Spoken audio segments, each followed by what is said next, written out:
Hello అందరికీ ఈరోజు మనం కాకరకాయ కారం లేదా కాకరకాయ ఫ్రై ఎలా చేసుకుందామో చూద్దాం.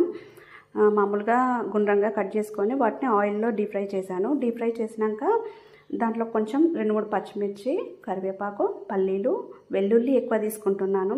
కాకరకాయ తినని వాళ్ళు కూడా తినాలి అనిపించేలాగా కాకరకాయ మామూలుగా వెల్లుల్లి కారం తింటారు కదా, అందుకే నేను వెల్లుల్లి ఎక్కువ తీసుకున్నాను. పల్లీలు కూడా యాడ్ చేస్తున్నాను.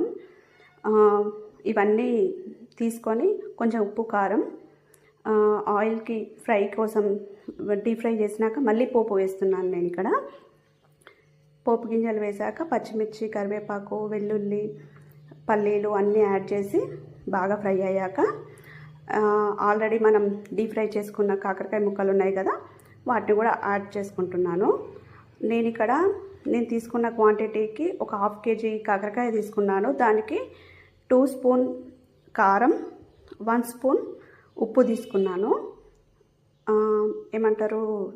ఎందుకంటే ఆల్రెడీ వెల్లుల్లి పచ్చిమిర్చి ఉంది కదా కారం, అందుకని ఇది డీప్ ఫ్రై కదా, పైన సాల్ట్ తగిలేలా వస్తుంది కదా మనకు బుక్క కానీ నేను సాల్ట్ కొంచెం 1 స్పూనే వేశాను అంతే. ఇంకా మనం ఇవన్నీ యాడ్ చేసుకున్నాక కొంచెం ఫ్రై అయ్యాక స్టవ్ ఆఫ్ చేసేసుకుంటే సరిపోయిద్ది.